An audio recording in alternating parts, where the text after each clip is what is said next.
Hi everybody, so this is just a quick video before I decide to leave my unit today. It's been very busy. This is the Denon VL12 Prime turntable. I've been inundated by people asking to do a review on this.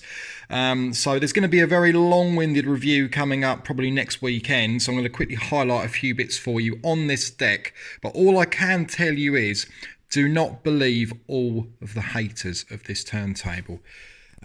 Yes, the arm is cheap. Yes, it is not the best quality. I will openly say that straight away.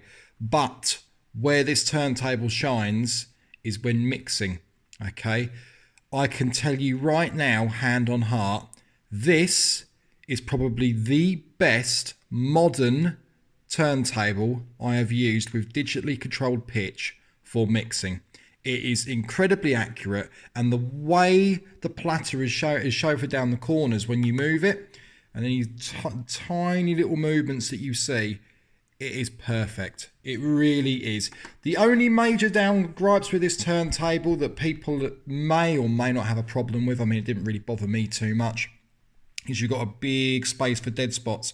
You have a dead spot either end, very similar to like the Technics, for an example, with the Mark 7. But you also have a dead spot that's quite big on the slider as well.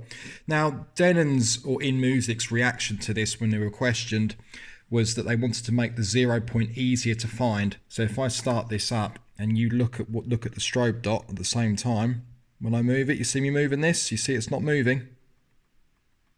It's quite a large space. And if you look when it starts to move, when I move it here,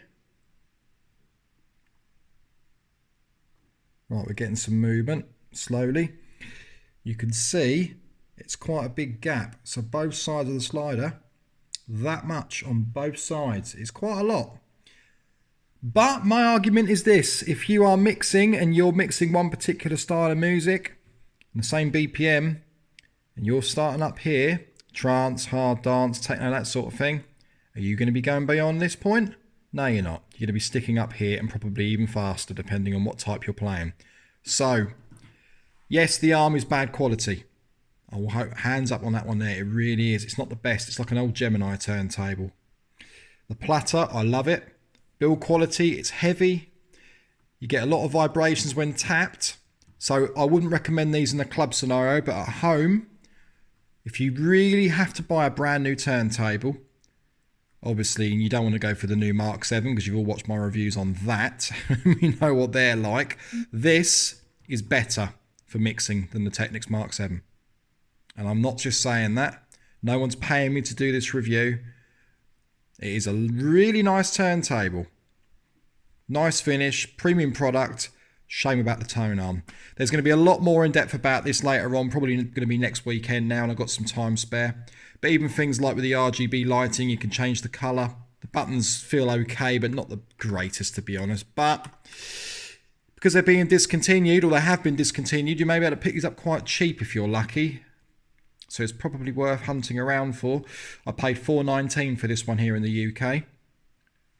So do yourself a favour, guys, before you start hating on it and start saying how bad this entire deck is because you've watched reviews by other people. If you can find someone that's got one, try it out. If you can't, I mean, look, take the gamble on it. Honestly, you won't regret it. It's a nice deck. I'm going to look at modifying the arm at some point, maybe changing the tube over with the head shell socket, or maybe even rip the arm out and put a Technics arm in, or do something with that, because I have a feeling that is going to transform this deck. But either way, big review coming on this next weekend, everybody. I thought I'd just let you all know that it's happening, because I won't even do it with a comparison with a Mark II. So keep your eyes peeled on the page, peeps, and if you've got any questions or anything, put them down in the comments below, and I will respond back as quick as I can. Thanks, guys.